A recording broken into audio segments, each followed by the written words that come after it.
Vamos sempre aqueles lembretes importantes para a nossa reunião fluir da melhor maneira possível. Por favor, deixar o microfone e a câmera desativados, deixar o celular no modo silencioso a fim de evitar ruídos. As dúvidas serão respondidas após a explanação. A formação será gravada e disponibilizada posteriormente.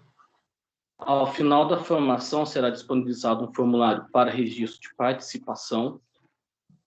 E as dúvidas oriundas sobre temas não tratados aqui na reunião podem ser realizadas ao final da TPC.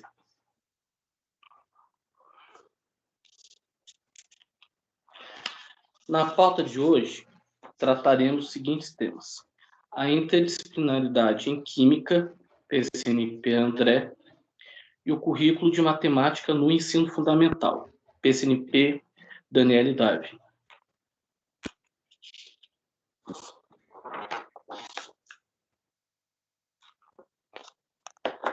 Um tema que já é bastante recorrente, independentemente do segmento de conhecimento, física, química, biologia e matemática, que nós estamos sempre tratando aqui, é a questão da interdisciplinaridade. Nesse caso, faz-se necessário reconhecer, ressaltar e mostrar aos alunos que, tanto no processo de ensino-aprendizagem, como na resolução de situações, problemas no cotidiano, que o conhecimento e suas habilidades não são compartimentados, não se encontram de forma isolada. Ou seja, oferecer aquele ensino, aquela abordagem de ensino-aprendizagem, em que o aluno possa integrar, possa o quê? Associar os conhecimentos, os objetos de conhecimento das demais disciplinas da sua trajetória acadêmica e escolar.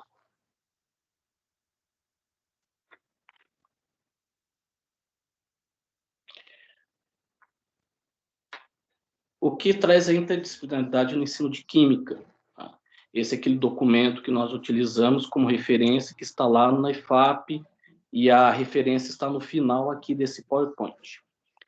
Promover a compreensão, a visualização, a prática e o desenvolvimento de habilidades fundamentais nos estudantes, evidenciados no currículo do Estado de São Paulo, SAEB e BNCC, e fortalecer os conceitos de ensino investigativo, que auxilia no cumprimento integral dos objetos de estudo deste bimestre.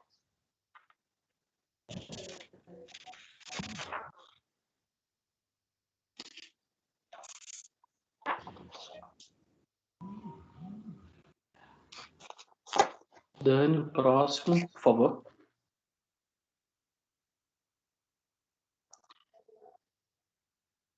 As abordagens que são trazidas dentro do currículo paulista, elas buscam desenvolver sempre o quê? As competências e as habilidades dos nossos alunos. Com isso, a escola atua como espaço de cultura e de articulação, buscando enfatizar o trabalho entre as áreas e seus respectivos componentes, no compromisso de atuar de forma crítica e reflexiva na construção coletiva de um amplo espaço de aprendizagens, tendo como destaque as práticas pedagógicas.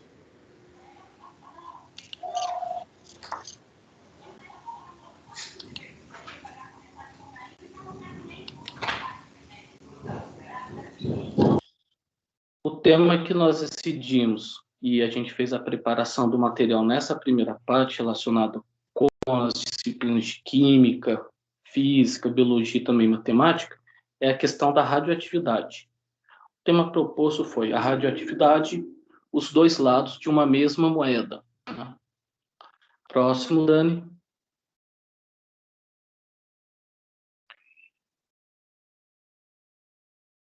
Vocês puderam observar nessas duas imagens, a primeira onde mostra, né, uma cidade, uma localidade pós-apocalíptica, ou seja, após ter passado por um ataque, um holocausto nuclear.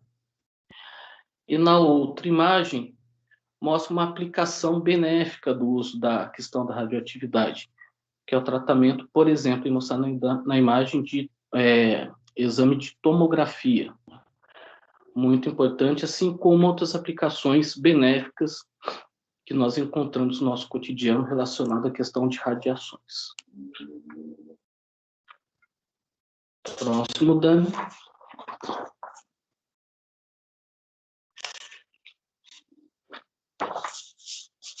Para iniciarmos nosso estudo, eu trouxe uma frase para reflexão, onde ela diz o seguinte: sabíamos que o mundo não seria o mesmo. Algumas pessoas riram, algumas pessoas choraram. A maioria das pessoas ficou em silêncio. Lembrei-me da frase do texto sagrado hindu, o Bhagavad Gita. Vishnu está tentando persuadir o príncipe que ele deveria fazer o seu dever. E, para impressioná-lo, assume sua forma multi-amada e diz: agora eu me tornei a morte, o destruidor de mundos. Acho que todos nós pensamos isso de uma maneira ou de outra. Quem fez esse comentário, essa citação, foi o físico Julius Robert Oppenheimer, numa entrevista que ele cedeu à NBC na década de 60. E qual que é o contexto disso? Oppenheimer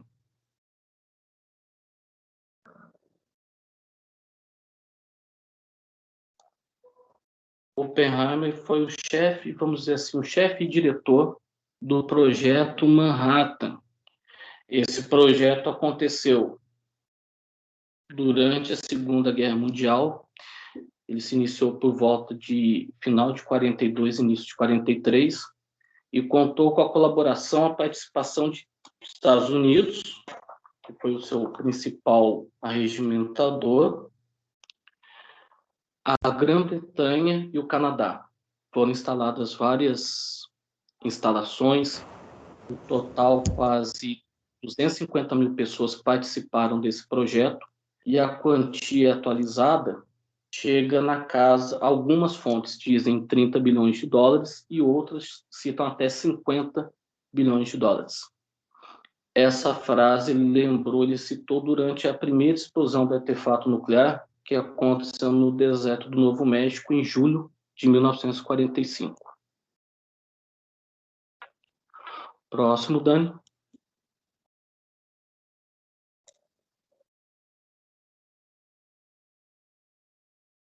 Uma pequena introdução histórica a respeito do conceito de radioatividade. A radioatividade teve seu início como fato científico quando Henri Becquerel, em 1896, depositou um sal de urânio sobre uma lâmina fotográfica e, após certo tempo, notou que o mesmo havia deixado a marca das suas radiações emitidas nesta chapa. A partir disso, esse fenômeno causou curiosidade em diversos cientistas, entre eles Marie Curie e Pierre Curie, um casal de químicos que trabalhava nos laboratórios de Becquerel.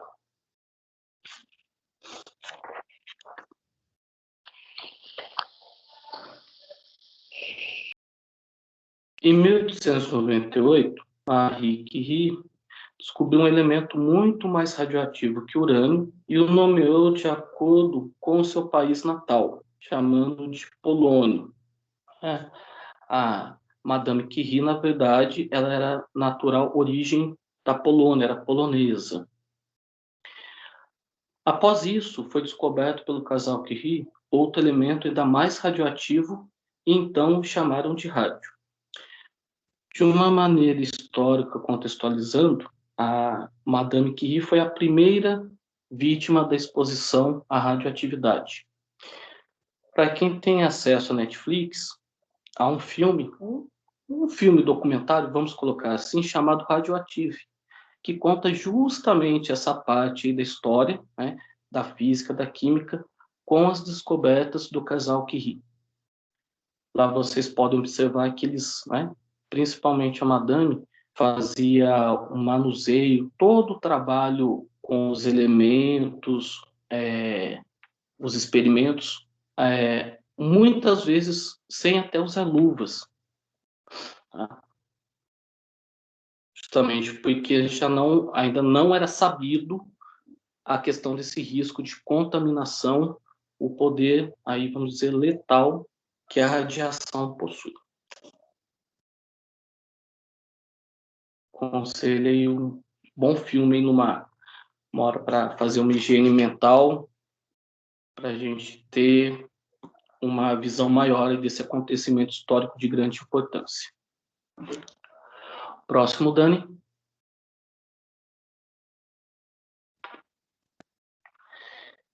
Na sequência dessa linha histórica, o físico e químico Ernst Rutherford ele descobriu as radiações alfa e beta, o que contribuiu para a explicação do seu modelo atômico, também conhecido como modelo planetário, e também para os avanços nos estudos dos compostos radioativos. Em 1939, Enrico Fermi constatou que nêutrons liberados na desintegração do urânio 235 incidiam em átomos vizinhos, ocasionando desintegrações sucessivas. Desta forma, seriam possíveis reações em cadeia, possibilitando assim a produção em grande escala da energia nuclear. O físico italiano Enrico Fermi, aliás, foi um dos que fizeram parte da equipe de Oppenheimer dentro do projeto Manhattan.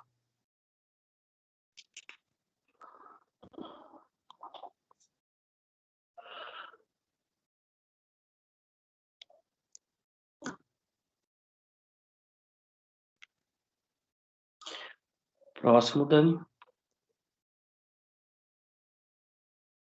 Obrigado.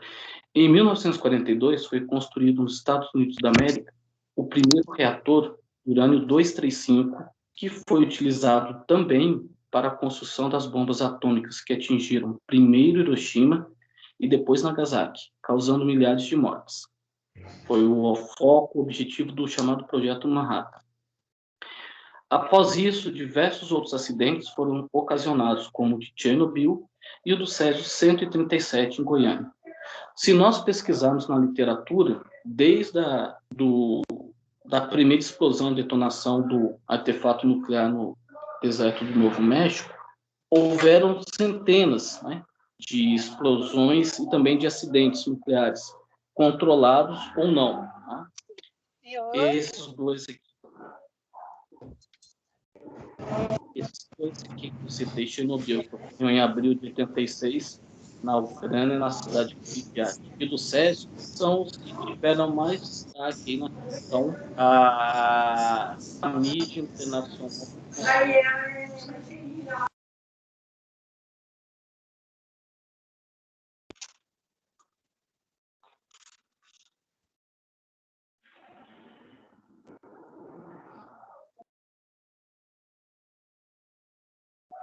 Próximo, Dani, por favor.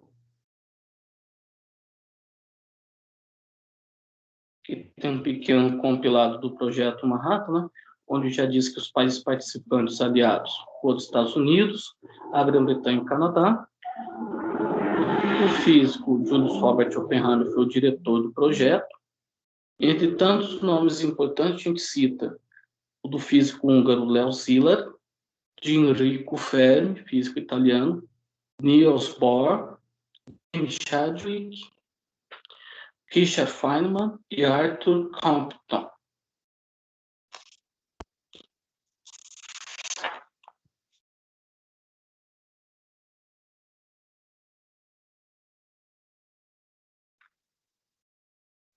Algumas aplicações envolvendo a radioatividade e, consequentemente, suas radiações. As radiações são também utilizadas para inúmeros benefícios, como, por exemplo, o exame de raio-x, a cintilografia, que é um processo onde radioisótopos são usados para exames com imagens em alguns órgãos, onde os resultados são obtidos através do contraste. Outro exemplo é a radioterapia, que muitas vezes se torna essencial para o tratamento do câncer, e é um processo onde se utiliza o Césio 137.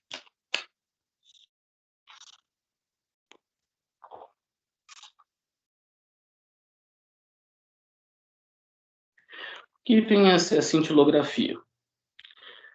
Seu foco é na chamada medicina nuclear, um substantivo feminino, onde é um procedimento que permite assinalar num tecido ou órgão interno presença de um radiofármaco e acompanhar seu percurso graças à emissão de radiações gama que fazem aparecer na tela uma série de pontos brilhantes, cintilação, cintigrafia, gammagrafia. Esses são outros nomes também que esse exame, envolvendo o quê? O uso da radiação gama pode também ser denominado.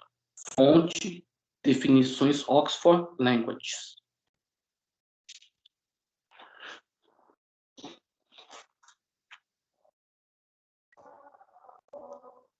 Uma outra aplicação importante de grande uso no nosso cotidiano é o raio-x. Também chamado de radiografia, o raio-x é um exame de imagem não invasivo, que funciona usando radiação em baixas doses para identificar rapidamente alterações na estrutura de ossos e de órgãos. É o teste mais antigo dessa categoria, descoberto em 1895 por acaso, em um laboratório de física na Alemanha. Quem descobriu, vamos dizer assim, meio que sem querer querendo, foi o físico e médico alemão Wilhelm Röntgen, tanto que a unidade relacionada com a questão de radiação na parte de física nuclear tem uma denominação Röntgen em homenagem a seu descobridor. E o primeiro exame de raio-x da história foi da mão da esposa do nosso glorioso Wilhelm Röntgen.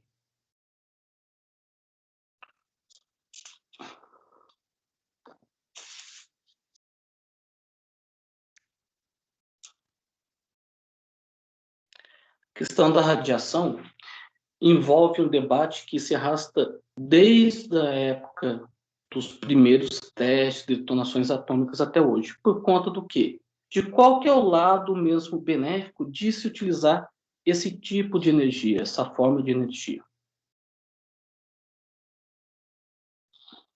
Além disso, usinas nucleares são construídas para a geração de energia limpa, ou seja, que não emite gases poluentes.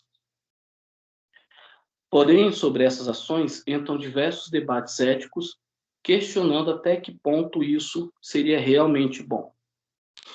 No Brasil, temos as usinas Angra 1, 2 e 3. Estão localizadas em Angra dos Reis, Rio de Janeiro.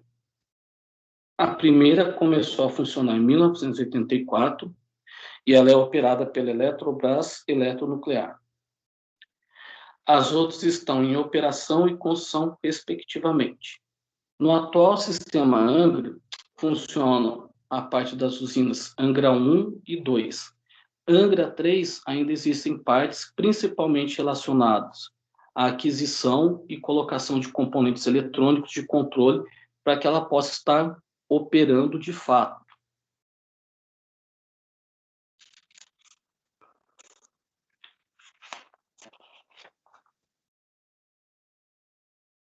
Em relação a essa questão vocês podem observar que no PPT anterior eu grifei energia limpa.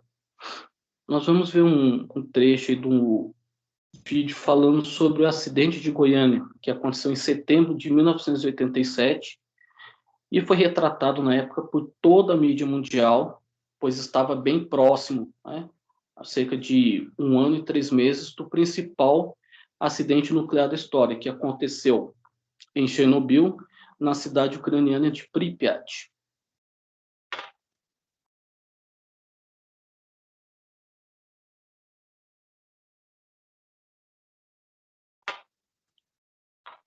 Dani, pode... Ah, tá, abriu aqui. Obrigado, Dani.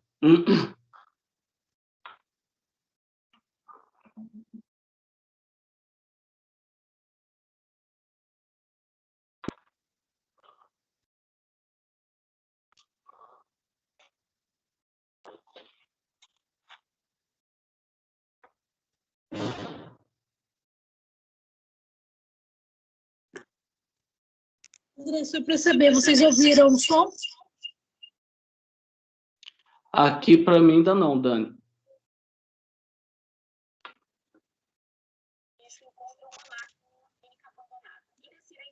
É muito baixo. Agora foi.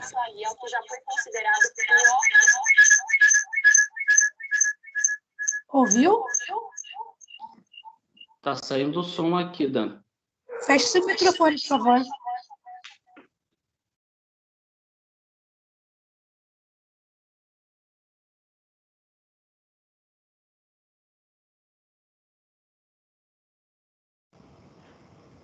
Sem som, Dani.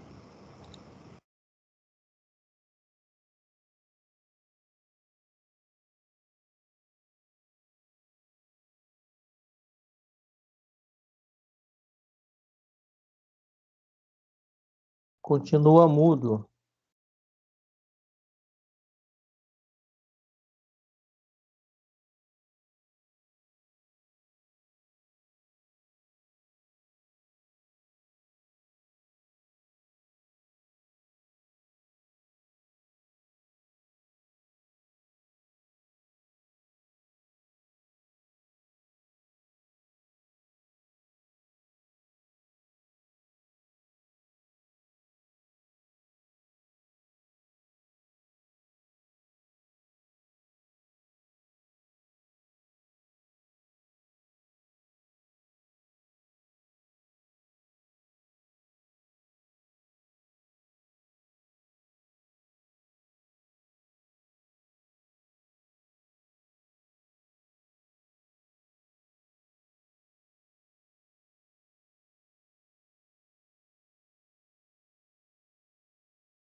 Dani, ainda tá sem o som.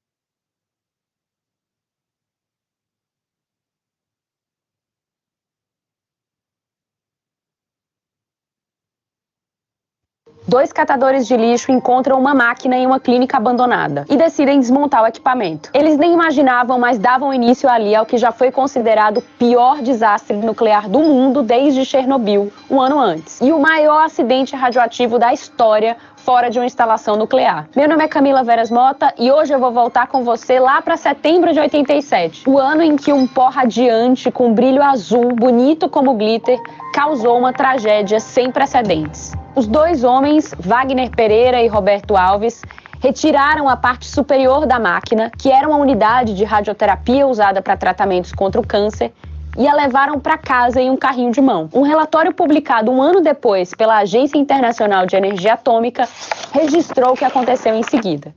Eu vou recontar essa história com a ajuda desses registros. 13 de setembro. Wagner teve vômitos, atribuindo-os ao fato de ter comido manga com coco. 14 de setembro.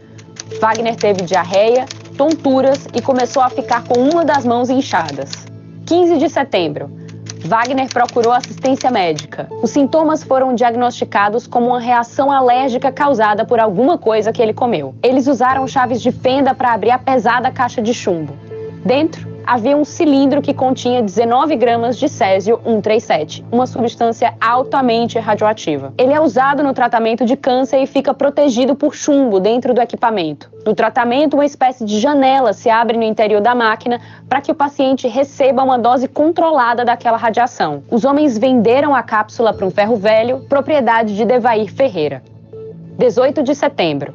Ferreira entrou na garagem e notou um brilho azul emanando da cápsula. Achou bonito o que via e pensou que aquilo poderia ser um pó valioso, como uma pedra preciosa ou mesmo algo sobrenatural. Durante os 3 dias seguintes, vários vizinhos, parentes e conhecidos foram convidados para ver a curiosa cápsula. 21 de setembro. Um amigo de Devaí Ferreira o visitou e, com a ajuda de uma chave de fenda, extraiu alguns fragmentos do material raro, do tamanho de grãos de arroz, que se desintegravam facilmente e viravam pó. Ferreira distribuiu pedaços para a família.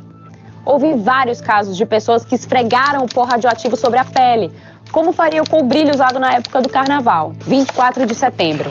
Ivo Ferreira, irmão de Devaí, levou alguns fragmentos para casa e eles foram colocados na mesa durante a refeição. Sua filha de 6 anos, Leide das Neves Ferreira, os tocou enquanto comia, assim como outros familiares. 28 de setembro.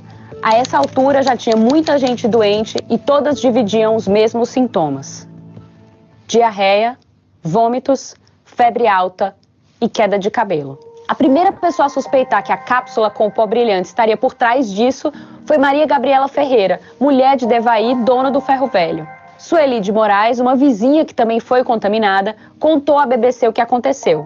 Vamos ouvir a entrevista que ela deu a Thomas Papon. A Maria Gabriela pegou esse aparelho, né, que continha o Césio, e levou para a vigilância sanitária. Como não tinha ninguém na vigilância, ela deixou lá. Isso foi numa sexta-feira, né, dentro no saco, deixou lá, e quando foi na segunda-feira que o técnico veio. Já haviam se passado 15 dias desde o início da contaminação. No hospital, os médicos começaram a considerar a hipótese de envenenamento por radiação. Pediram ao físico Walter Mendes Ferreira que examinasse o dispositivo. Ele pediu emprestado um detector de radiação de uma agência federal de prospecção de urânio e se dirigiu ao escritório de saúde. Quando eu cheguei à vigilância sanitária, aproximadamente uns 80 metros, aí eu não conseguia mais medir. E eu achei que o detetor estava com algum defeito. Eu retornei novamente à oficina da Nucleabras e pedi novamente a um geólogo-chefe, dizendo o seguinte para ele: eu quero um detetor que esteja calibrado e que esteja funcionando adequadamente. Ele disse o seguinte: acho que o senhor não sabe medir. Eu falei: sei medir sim. E ele pegou um novo certificado de calibração e eu voltei novamente. No mesmo ponto, ele deu a mesma coisa, ele saturava as medidas. Significava o seguinte: eu estava na presença de um campo de radiação muito forte, ou os dois detetores estavam equivocados. Mendes Ferreira conta que viu um bombeiro saindo do posto de saúde carregando o cilindro a fim de jogá-lo no rio. E ele ia saindo com esse cilindro e ele ia jogar no rio Capim-Pumba. Eu falei: pelo amor de Deus, não faça isso, deixa eu verificar o que é primeiro, né? Evacuei a vigilância sanitária e perguntei aos dois veterinários que receberam esse cilindro: quem trouxe esse material aqui? Não, foi uma senhora do Ferro Velho aqui no centro da cidade. Fui até o Ferro Velho e nas proximidades do Ferro Velho já havia sinal de contaminação verificando todo lado. De todos os instrumentos já não conseguia medir, estava todo contaminado.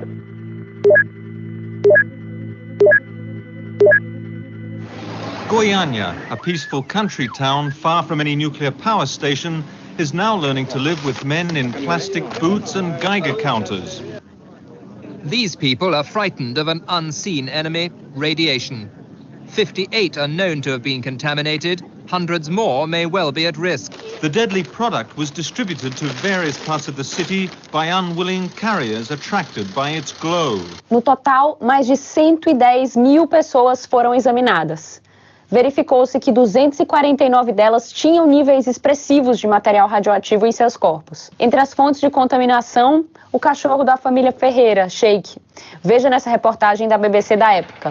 Among the radiation sources is a dog left in the contaminated house of the scrap merchant. It's being given water and food regularly, but each day responds less to the children of the neighborhood who once played with it. Shake! Shake! The family dog won't survive. It will be treated as nuclear waste. Centenas de pessoas com níveis leves de contaminação tiveram de permanecer em abrigos especiais. Sueli de Moraes, que hoje é presidente da Associação de Vítimas, passou 3 meses em um deles. Ela lembra que era preciso tomar banho com água, vinagre e sabão de coco, além de trocar de roupa a cada meia hora. E tomava um remédio azul da Prússia, que eram uns 10, 20 comprimidos por dia, depende do grau da contaminação. Com vinagre, sabão de coco, era lixa de lixar pé, né, passar nos pés para tirar, porque os pés foi mais contaminado, que a gente andou, né, fez 3 meses. Um alojamento, né, ninguém via ninguém, nem televisão a gente podia ver, porque para não saber das notícias de fora. A primeira pessoa a morrer foi Leide das Neves Ferreira, a menina de 6 anos que brincou com o pó brilhante e até engoliu um pouco do material. Tanto ela quanto sua tia Maria Gabriela Ferreira morreram de septicemia e sepse, infecções generalizadas, um mês após a exposição ao césio. Seu enterro em Goiânia ficou longe de ser um assunto pacífico de família. A vizinha Sueli de Moraes diz que quando os caixões chegaram ao cemitério, as pessoas começaram a tirar pedras e tijolos tentando impedir o sepultamento. O corpo dela chegou no cemitério, o povo começou a apedrejar. Eles arrancavam meio fio e jogavam no caminhão para não ser enterrado. The coffins were lined with lead and glass. One of them even had a window allowing relatives a brief glimpse before it was lowered into the ground. Despite the impressive display of concrete here, it's doing little to allay the fears of the townspeople. One of their fears is the very nature of this cemetery. It's surrounded by houses, there's a nearby milk factory, and there's a tendency here to dig up graves and reuse them. The question is, will this radioactive grave remain safe?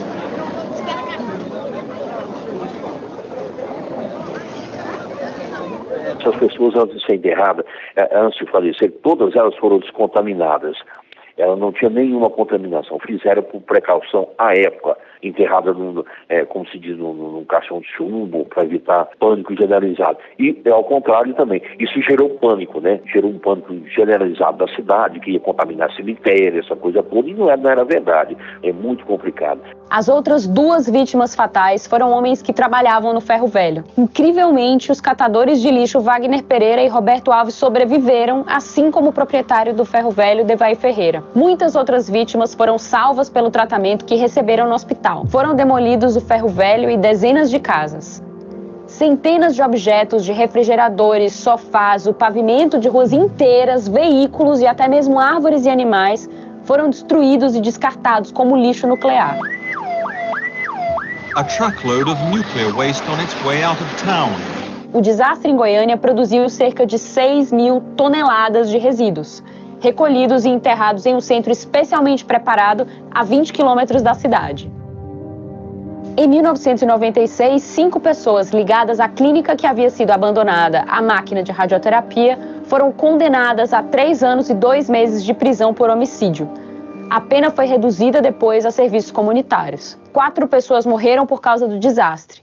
Esse é o número oficial de mortes considerado pela Secretaria de Saúde do Estado de Goiás, que tem hoje centenas de vítimas cadastradas para receber acompanhamento no Centro de Assistência aos Radioacidentados Leide das Neves Ferreira, fundado no ano seguinte para atender a população afetada. Mas a Associação de Vítimas do Césio 137 estima que o acidente tenha causado dezenas de mortes e contaminado ou irradiado mais de 1.000 pessoas, incluindo militares, bombeiros e profissionais de saúde que entraram em cena para remediar o acidente. Que tenham ficado, então, lições desse desastre para o Brasil e para o mundo. Se você gosta de história, assina o nosso canal, que muitas outras estão vindo por aí. Tem essa aqui na tela também sobre o Ricardo Trajano, que foi o único passageiro a sobreviver a um acidente aéreo da Varig na França. E temos também nosso documentário sobre o...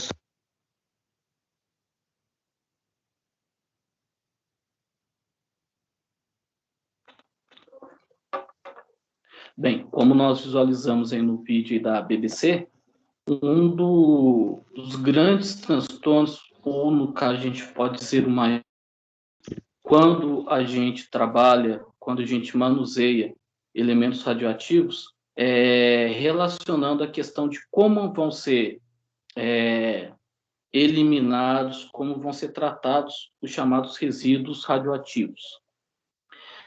Na sequência, a gente vai ter como que é feito esse tratamento, o chamado gerenciamento de resíduos radioativos, dentro do sistema Angra, tanto em Angra 1 quanto em Angra 2.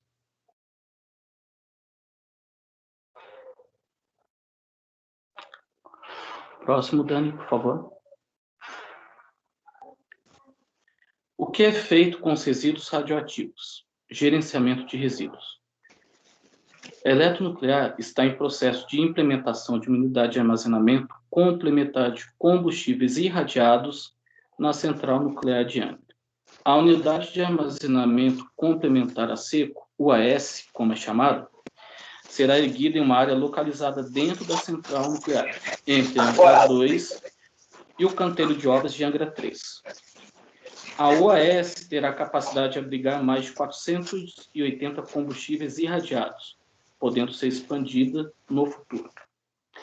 Então, esse é um local de armazenamento específico do sistema Angra, do combustível que é utilizado para liberar energia, né? No caso, energia nuclear depois convertida para elétrica, após a utilização do mesmo. O que é um elemento combustível irradiado? ECI. Elemento combustível é um conjunto de varetas que contém pastilhas com material físico, usado como combustível para uma usina nuclear. O reator de Angra 1 opera com 121 elementos combustíveis e o de Angra 2 com 193.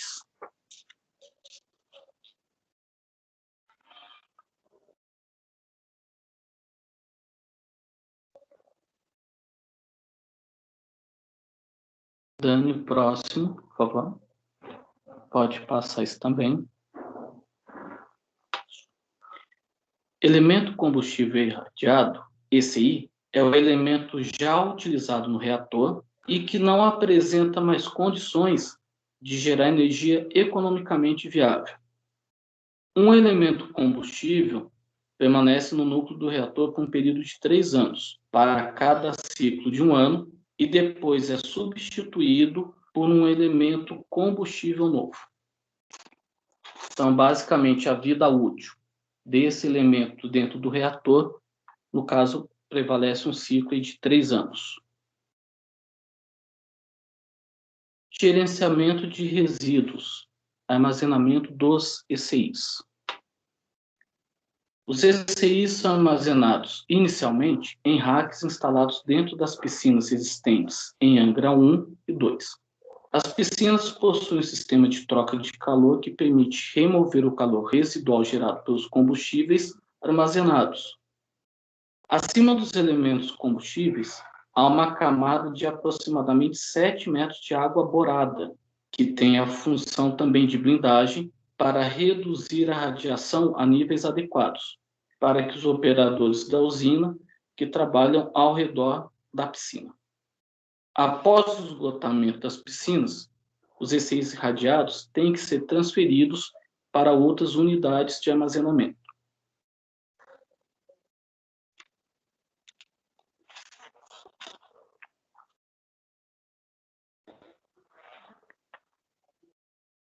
O que é feito com os resíduos radioativos? Gerenciamento de resíduos, o uso das UAS. Devido às dificuldades encontradas pela eletronuclear para o equacionamento de recursos financeiros, a implantação da unidade de armazenamento complementar úmida de combustível irradiado da central nuclear, UFC, não será mais considerada como solução para atender os primeiros anos após o esgotamento das PCUs das usinas.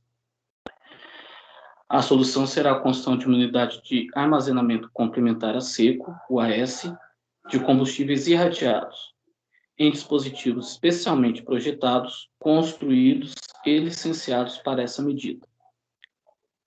Então, na época, a solução encontrada pelo sistema Angra foi o quê? Devido à questão principalmente financeira, que é uma tecnologia cara, que estava sendo empregada, eles optaram pelo sistema UAS. Além de ter os riscos, né, relacionados à exposição, a possíveis acidentes radioativos, o uso da energia nuclear também demanda o aspecto econômico. Gerenciamento de resíduos, características das UAS. O sistema de armazenamento a seco com base canister se caracteriza por ser um casco de metal em aço inoxidável, soldado, com capacidade de armazenar até 37 elementos combustíveis e dimensões aproximadas de 2 metros de diâmetro, 4,6 metros de altura e 25 milímetros de espessura. Sua função principal é confinar todo o material radioativo no seu interior, garantir a subcriticalidade, ou seja, manter os elementos combustíveis espaçados para não provocar uma reação nuclear e permitir a troca de calor com o meio externo.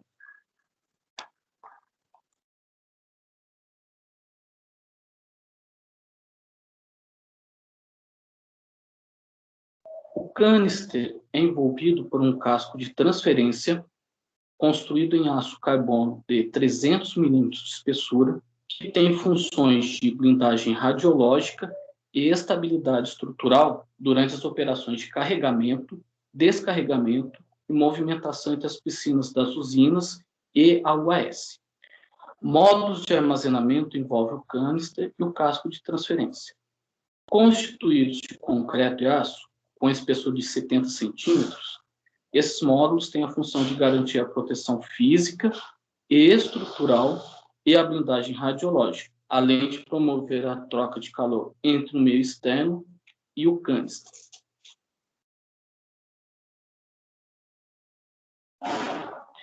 Na sequência, tem um esquema de como é feito toda essa movimentação, essa logística aí desse material até chegar na UAS. É retirado, primeiramente, do sistema Angra 1 e 2, os elementos físseis que já não geram energia de modo economicamente viável. Essas pastilhas, essas varetas, são colocadas dentro do canister. O canister, então, ele é colocado dentro do chamado casco de transferência e, por fim, esse casco de transferência é acondicionado, é colocado dentro do módulo de armazenamento vertical.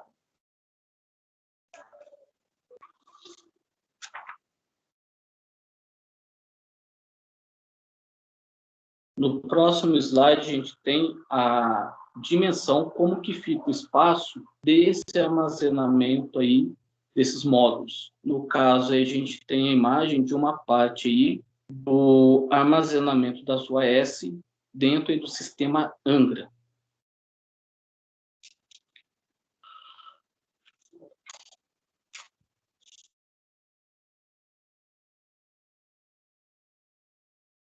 Dentro do que foi observado, por que Angra escolheu esse sistema? Foi feito um estudo bem rigoroso dentro de como ou as principais usinas que geram energia elétrica a partir da nuclear ao redor do mundo fazem o acondicionamento do seu material físico que não libera mais energia. E, na grande parte delas, principalmente nas usinas norte-americanas, o sistema envolvido para acondicionar esses resíduos radioativos é a unidade de armazenamento a seco, UAS. E também pelo fato, né, como já citei, de ser economicamente mais viável para todo o sistema. Próximo, Dani, por favor.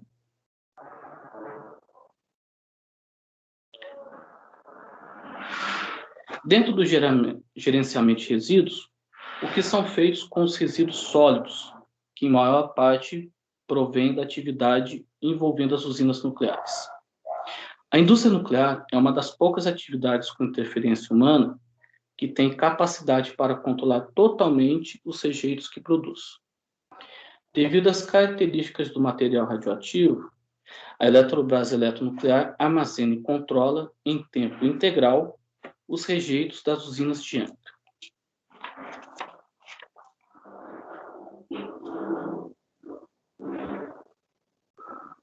Na imagem, temos um técnico em Angra analisando a quantidade de radiação desse tonel e desse barril que está sendo liberado. Tá? Próximo, Dani, por favor.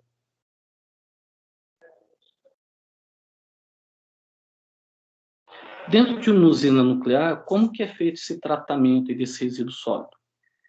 Eles utilizam um conceito chamado teor de radioatividade. Nas usinas de Angra, os rejeitos classificados como de baixa radioatividade são materiais utilizados na operação das usinas, como luvas, sapatilhas, roupas especiais, equipamentos e até fitas crepes. Depois de coletados e separados, estes materiais sofrem um processo de descontaminação para reduzir seus níveis de radioatividade. Alguns materiais são triturados e prensados para ocuparem menos espaço e acondicionados em recipientes que bloqueiam a passagem dessa radiação.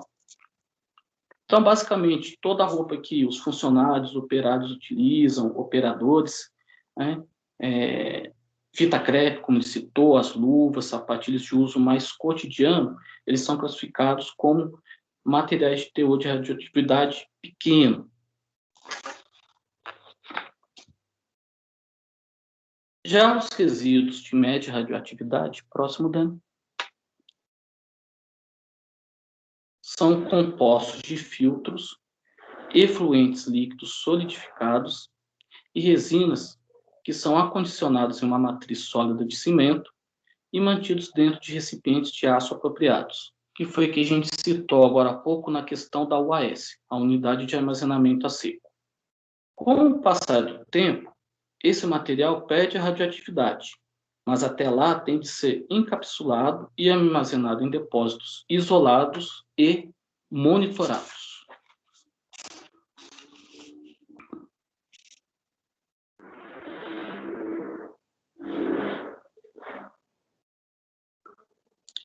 Como fica a questão do gerenciamento de resíduos com o combustível que é usado?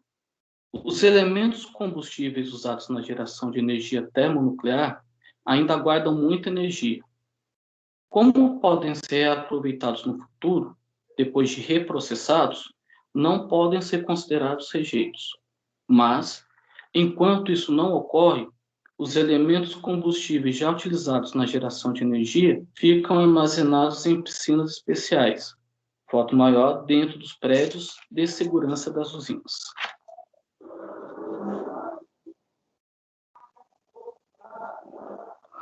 Essa foto aí, no caso, é aquele depósito que a gente já mostrou quando a gente finalizou a parte da unidade de armazenamento a seco, a UAS. O que é muito pensado, o que é muito debatido é sempre o quê? A questão da segurança de todos envolvidos no processo, tanto de forma direta, indireta, e a questão do monitoramento permanente sempre tem de ser realizada. Dentro do sistema Angra, como que isso é feito? Os rejeitos radioativos ficam em depósitos dentro da área da Central Nuclear Almirante Álvaro Alberto, CNAAA, em Itaúna, até que a Comissão Nacional de Energia Nuclear, CNEM, escolha um local para armazená-los definitivamente, assim como outros materiais radioativos usados pela indústria ou pela medicina.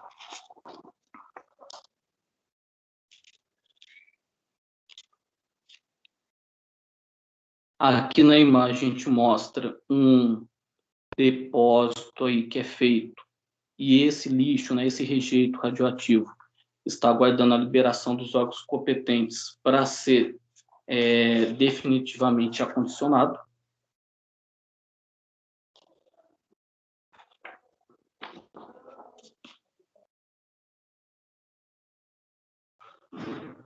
Próximo, Dani, por favor. Pode passar.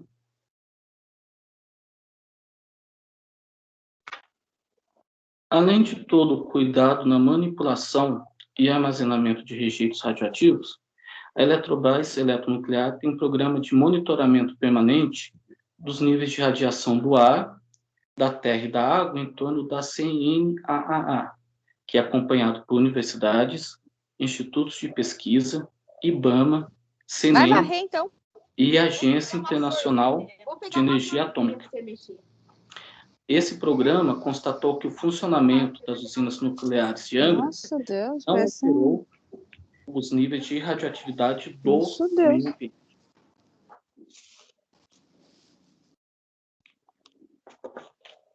Agradeço a todos aí pela presença, pela escuta. Esse é um material que ele pode ser trabalhado aí de diversas formas, com vocês utilizando sempre a criatividade, a proatividade de sempre.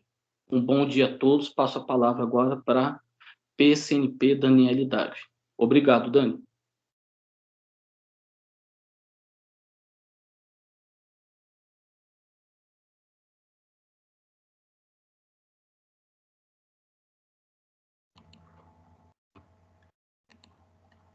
Então, novamente, um bom dia a todos, bem-vindos à nossa TPC de Ciências da Natureza e Matemática.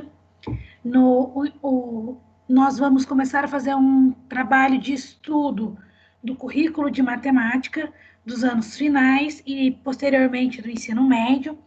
Então, estou trazendo uma parte inicial do currículo, uma introdução do currículo, é um recorte do currículo. É importante que os professores façam a leitura daquele material com que ele vai trabalhar, para poder saber como que esse trabalho deve ser desenvolvido, conhecer o próprio currículo, conhecer o seu componente, principalmente os professores novos que estão entrando na rede, para poder também conhecer quais são as siglas, os significados das siglas. Então, é muito importante esse fato de estudar, pegar o material. Todo esse material ele está disponibilizado no EFAP Materiais, Currículo Paulista. Estão tendo outras formações do ensino médio, então nós vamos aí mesclando um pouquinho de formação do currículo, o currículo dos outros componentes, tanto no fundamental quanto no ensino médio. Então, vou falar um pouquinho do currículo de matemática dos anos finais do ensino fundamental. E antes de começar falar do currículo dos anos finais, é importante trazer o conceito de que o currículo como um todo, ele é uma espiral. Então, as habilidades, elas são desenvolvidas desde o primeiro ano do ensino fundamental, lá nos anos iniciais, e ele percorre até o ensino médio. Então, quando eu vou tratar de números, conjuntos numéricos, geometria, todo esse conteúdo, ele é iniciado lá nos anos iniciais, vem trazendo desenvolvimento nos anos finais, até chegar no ensino médio. Então, dentro do currículo de matemática, fala-se muito do termo alfabetização matemática. E daí ele traz, dentro dessa alfabetização, quais são os saberes essenciais de leitura e escrita em matemática que o aluno precisa ter, além do conhecimento do sistema de numeração. E essa área do conhecimento, ela é muito importante também para as demais áreas do conhecimento. Quando eu falo de alfabetização matemática, o currículo, ele traz bem definido dentro dele, dentro da BNCC, o que é a alfabetização matemática. E dentro dessa alfabetização matemática, faz-se um paralelo ao letramento matemático. Digamos assim que o letramento matemático é algo integral, é um conhecimento integral da matemática. Na alfabetização seria o aluno conhecer, entender matemática. O letramento matemática, ele traz o conceito de que o aluno precisa conhecer, entender, utilizar, formular hipótese, aplicar, resolver problemas e trazer isso para o cotidiano dele, para a resolução de problemas da sociedade. Então, dentro da BNCC, o letramento matemático é definido como as competências e habilidades de raciocinar, representar, comunicar e argumentar matematicamente, de modo a favorecer o estabelecimento de conjecturas, a formulação e a resolução de problemas em uma variedade de contextos, utilizando conceitos, procedimentos, fatos e ferramentas matemáticas. O aluno precisa, além de conhecer matemática, saber utilizar, saber aplicar. É um conceito que vem sendo trazido aí em vários ATPCs, a importância da contextualização. Não adianta eu saber só fazer procedimentos matemáticos. fazer uma parte mecânica de resolução matemática. Eu preciso entender aquilo que eu estou fazendo e aplicar. E daí, pensando em letramento matemático, ele traz algumas situações que favorecem esse letramento, que é a resolução de problemas, investigação, desenvolvimento de projetos e modelagem. Dentro do próprio material que a Secretaria oferece, agora conhecido como Currículo em Ação, ele já traz situações, problemas para o desenvolvimento dessas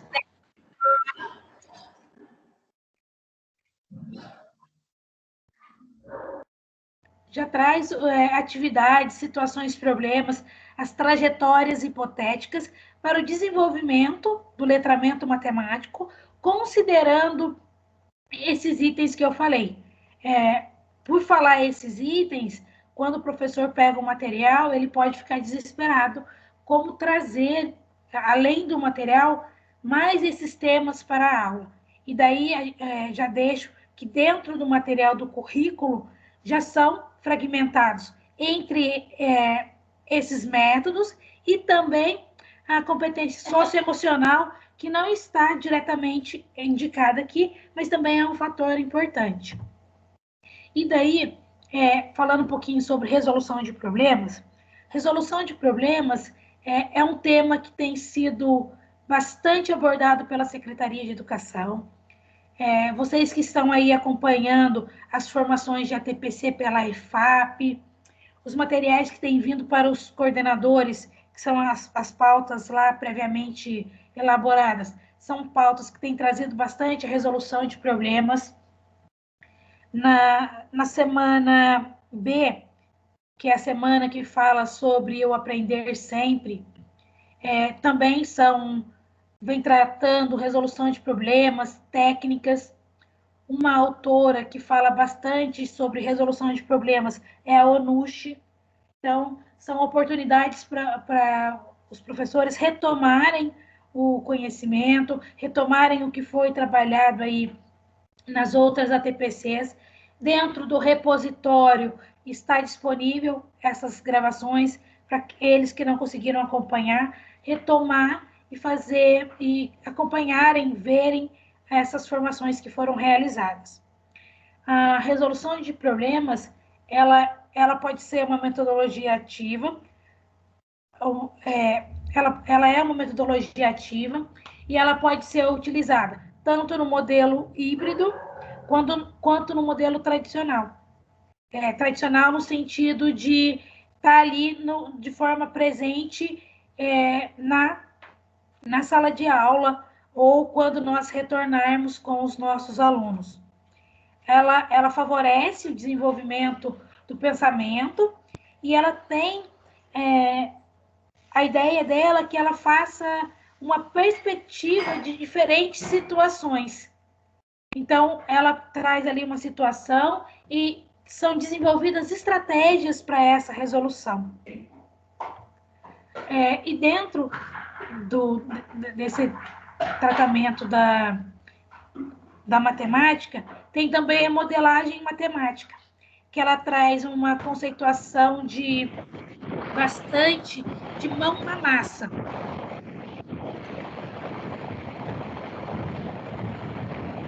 E daí, quando a gente fala de material mão na massa, poder trazer para a sala de aula ou para as aulas remotas, atividades em que eu posso transferir desde o modelo concreto, que o aluno consiga ver o que está sendo feito ali, para o abstrato. E dentro de toda essa formação do currículo, é trabalhado bastante o conceito das novas tecnologias no processo de aprendizagem, uma vez que essas agora fazem parte do nosso cotidiano. E daí elas também devem ser trazidas no contexto dos estudantes, no contexto familiar, social e cultural. Dentro do material de matemática, ele é dividido em 5 unidades temáticas. E elas são números, álgebra, geometria, grandezas e medidas, probabilidade e estatística. Essas unidades temáticas, elas reúnem um conjunto de ideias fundamentais que serão desenvolvidas. Eu coloquei todas, para que depois, quando vocês acessarem o material, vocês possam ter ali uma visão melhor do que foi proposto. Então, vou pedir para a Valna fazer o favor de desligar o microfone. E daí nós temos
Gente, eu não tô mais ouvindo nada. É só comigo?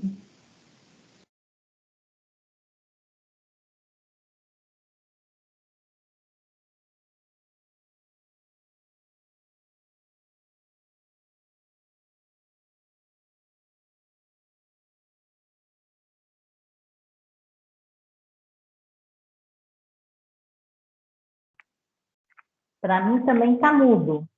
Não estou escutando nada.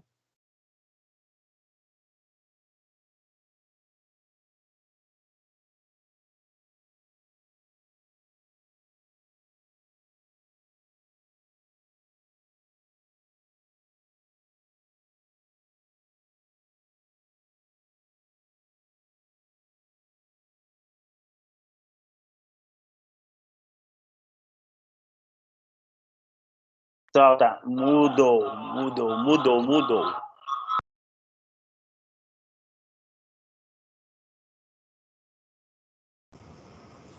Professora Regina, você está compartilhando a sua tela.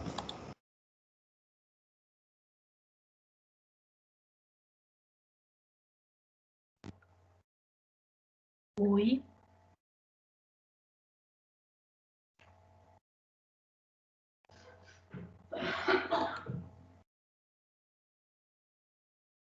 Gente, estão me ouvindo? Sim. Sim. Então, eu vou retornar para a apresentação. Acabou a internet aqui em casa. Caiu a energia. Então, eu vou retornar para a apresentação.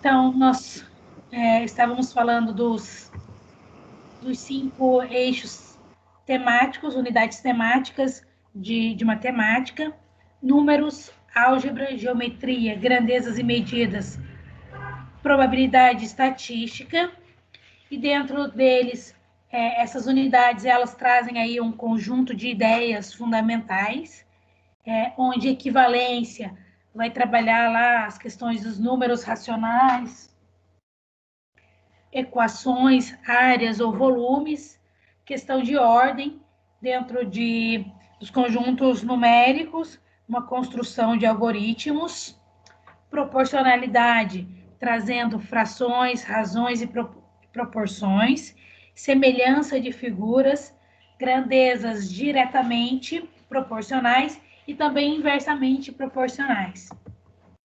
Depois temos o valor aproximado, que é um cálculo aproximado, estimativa, uma variação que entra bastante no campo de estatística e probabilidade, que são taxas de crescimento, decrescimento, variação, também dentro da parte financeira. Interdependência, que nós falaremos um pouquinho de álgebra, e daí se P, então Q, que vem lá a questão de dependência, numa sentença matemática. A representação associada às questões geométricas, com as operações com números, e daí a utilização e representação de espaço. E daí, dentro de números, ele tem como finalidade desenvolver o pensamento numérico, que além de conhecer os números e suas relações, envolve também as operações e seus resultados, conhecendo o significado de fazer uma operação. Não mecanicamente usar lá, saber que 2 mais 2 é 4, e sim saber por que eu estou fazendo os 2 mais 2 dentro deste campo e o resultado é 4. Dentro de álgebra, traz-se a necessidade de atuar no desenvolvimento do pensamento algébrico, bem como na compreensão dos conceitos algébricos, na capacidade de usar suas representações em situações novas, por vezes inesperadas, reforçar a importância do ensino da álgebra desde os anos iniciais, ampliando-se a cada ano até chegar ao registro com letras. Nos anos iniciais, a álgebra está lá desde o primeiro ano, e ela traz lá o conceito de padronização, reconhecer padrões. E depois, para os anos finais, ela traz a utilização da representação utilizando letras. Então, ela traz as atividades envolvendo a álgebra na questão de retomar, aprofundar o que foi trabalhado lá nos anos iniciais. Nessa etapa já dos anos finais, os estudantes deverão compreender os diferentes significados das variáveis numéricas em uma expressão, bem como estabelecer a generalização de uma propriedade, investigar a regularidade de uma sequência numérica, indicar um valor desconhecido em uma sentença algébrica, estabelecer a variação entre duas grandezas, e daí trazer também a conexão de incógnita, equação e variável e função. Para a parte de geometria, que geralmente é uma unidade temática deixada lá para o 4º bimestre, que nem sempre dá tempo de ser trabalhado. A geometria é um campo importante da matemática, que serve de instrumento para outras áreas do conhecimento. Seu estudo deve propiciar aos estudantes a compreensão do mundo em que vive e desenvolver a capacidade de descrever, representar, localizar-se, estudar sua posição e deslocamento, identificar formas e relações entre elementos de figuras planas e espaciais, desenvolvendo assim o pensamento geométrico. E para isso, as habilidades de percepção espacial, elas apoiam o processo cognitivo relacionados à leitura e escrita. Além disso, capacidades de localização espacial e o desenvolvimento de altas habilidades matemáticas também se relacionam à ampliação da percepção espacial. O desenvolvimento dessa habilidade pode se dar por meio da proposição de atividades geométricas problematizadas, que envolvem experimentação e investigação e manipulação de materiais. E daí, quando a gente fala lá de conhecimento espacial, a gente pode trazer o conceito direto para o nosso dia a dia no estacionamento de um carro, por exemplo. Qual é a noção espacial que eu tenho que ter ali na hora de fazer essas manobras de estacionamento? E daí, o quão hábil somos todos nós nesse momento. Grandezas e medidas, que ela traz ali o sistema de medidas, como eles se desenvolveram ao longo do tempo para a sociedade, né? E a necessidade de padronização, que veio em consequência da expansão comercial entre os povos, bem como o desenvolvimento das ciências, e daí nós temos dentro de grandezas e medidas, as medidas padronizadas e as não padronizadas, trazer a importância dessa diferenciação entre uma e outra, e os fatos históricos que foram trazendo essa padronização que nós utilizamos hoje, o quilo, quilômetro, grama, e entre outras.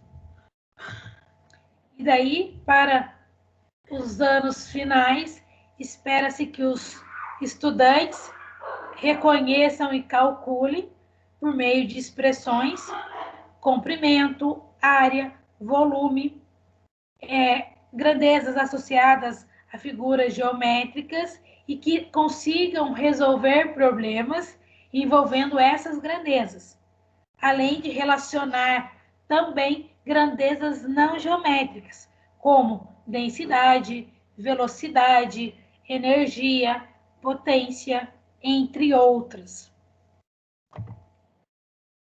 Probabilidade estatística.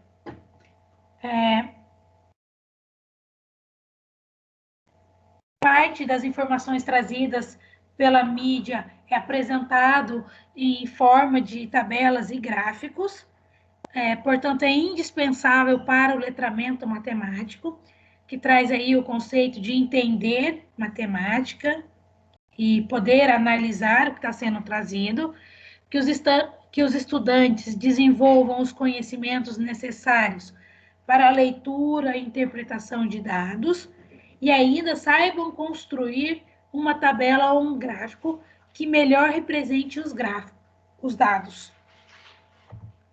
A expectativa para os anos finais é que os estudantes saibam planejar e construir relatórios de pesquisas estatísticas descritivas, incluindo medidas de tendência central e construção de tabelas e gráficos. As pesquisas devem abordar assuntos de caráter relevantes, bem como a preocupação com a população a ser pesquisada, levando em conta a necessidade ou não de utilizar técnicas de amostragem. Essa parte de estatística, ela é bem importante, pois quando chegar lá no terceiro ano, na terceira série do ensino médio, trabalha-se muito a questão de tabelas e gráficos, tendências, o conhecimento construído facilita lá o desenvolvimento quando se chegar na terceira série do ensino médio, que, se eu não me engano, é o conteúdo ou são habilidades lá do quarto bimestre da terceira série do ensino médio. E daí, dentro do material, ele traz procedimentos importantes para o professor. Isso estou falando dentro do material do currículo em ação. Ele traz lá que é importante o professor analisar as atividades sugeridas e planejar o seu desenvolvimento na semana.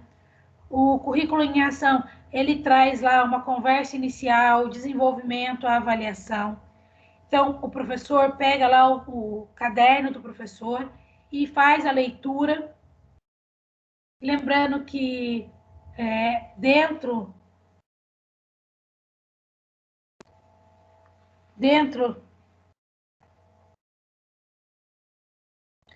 dentro desse material, o professor ele tem ali uma habilidade de trazer coisas novas ou de fazer uma retomada antes de iniciar uma situação de aprendizagem. Ali são sugestões para que o professor possa desenvolver. Dentro dessas sugestões, ele traz também até a organização, sugestão de organização da sala de aula. Então, é um material que ele tem que ser lido e preparado. Principalmente os professores que estão iniciando na rede. Não é só pegar o caderno do aluno e querer preparar as atividades. O professor precisa entender o que será abordado ali. E, às vezes, essa fala também serve para professores que já estão na rede e que utilizam o mesmo material há muitos anos. E daí é importante a gente sempre reler, porque cada vez que nós lemos um material, nós temos uma nova percepção daquilo que pode ser trabalhado ou daquilo que pode ser inovado. E daí, um outro item é analisar as propostas dos livros didáticos e de outras atividades para complementar o trabalho. Lembrando que o currículo em ação, ele é um material de apoio. Ele não é em si o currículo. Ele é só um material de apoio para desenvolver o currículo. E daí, dentro desse material, preparar lições de casa simples e interessantes. Talvez atividades que possam retomar a recuperação, retomar temáticas em que eu preciso ali de pré-requisitos, digamos assim, para desenvolver essa atividade. Estou vendo que o meu aluno está com algumas dificuldades em habilidades um pouquinho anteriores àquilo que eu vou desenvolver, e daí trazer lições de casa simples e para que o meu aluno possa desenvolver. O conceito de lições simples é que, às vezes, trazemos lições de casa complexas, o meu aluno leva para casa e também não consegue desenvolver. Esse conceito também vale para os roteiros desenvolvidos. Não adianta eu colocar lá um grande número de atividades em que o meu aluno não vai conseguir desenvolver. E depois eu vou ter que preparar outra atividade para fazer lá a busca ativa, resgatar o meu aluno. Nós fizemos a utilização dessas fontes, então todo o material ele vai ser enviado para as escolas junto com a gravação, e daí vocês terão acesso aí a esses links para poderem acessar, ler com maior tempo, com maior disponibilidade. Os 4 primeiros links são da parte que o André apresentou. O material que eu falei está nesse último link, que é um link da EFAP. Vocês já podem realizar o registro de presença. O link de presença está aí. Eu vou também colocar no chat esse link de presença, para que quem tiver acesso ao chat possa já responder. Vou deixar esses últimos 9 minutinhos para caso alguém precise fazer perguntas, não necessariamente perguntas do material que foi apresentado, tirar dúvidas. Peço desculpas porque nós tivemos um problema com a internet e acabamos caindo e eu retornei no meio de uma fala. O link já está aí no chat. Eu vou voltar a apresentação para o slide, para quem quiser fazer a leitura com o QR Code. Dani? Oi. Pedir desculpa a você, a todos aí, que caiu a internet por conta que teve queda de tensão aqui, agora que voltou, tá? Peço desculpa a todos. Desculpa aí, Dani. Sem problemas, André.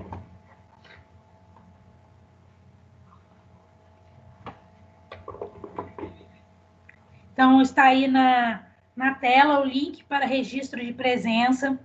Lembrando que a gente deixa aberto esse link de registro de presença até na segunda-feira, no período da tarde. Então, quem não conseguir pegar hoje, pode responder esse link de presença até na segunda-feira, geralmente ali pelas 3 horas, eu e o André fechamos o link de registro. Pedimos para que os professores se atentem ao registro, para depois não ficar desesperado ligando atrás da gente, querendo preencher.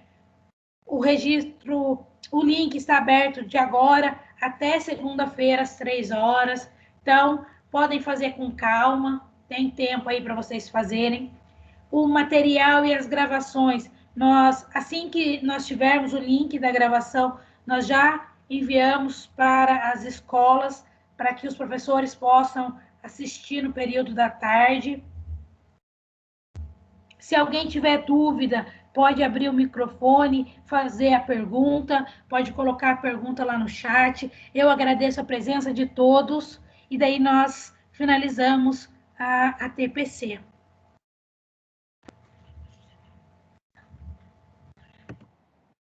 Também gostaria de agradecer a presença de todos aí, que sempre nos acompanham, dúvidas, sugestões, a gente sempre está aberto aí. Obrigado aí pelos comentários aí do Eduardo, do Galvão, no caso, e demais professores.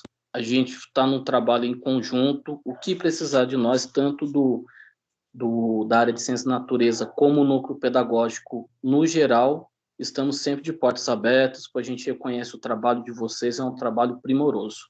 Muito obrigado a todos.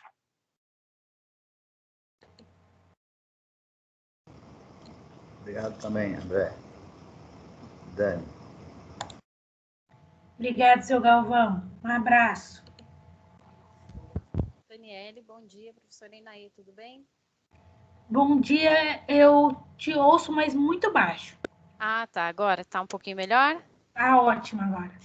Dani, só gostaria de compartilhar com os colegas aí, com relação à pauta do professor André, uma dica de filme. Nós temos a história da Marie Curie, já está disponível aí, a quem interessar, é um filme muito legal. Muito obrigado. A professora que falou, qual que é o nome? Desculpa, não me atentei. Oi, professor, eu sou Inaê. Oi. Inaê, bom Isso. dia, obrigado, Inaê. Se você tiver já o link e quiser disponibilizar, compartilhar conosco, eu ficaria muito agradecido. Obrigado, Inaê, pela contribuição. Tá. Imagina, tá muito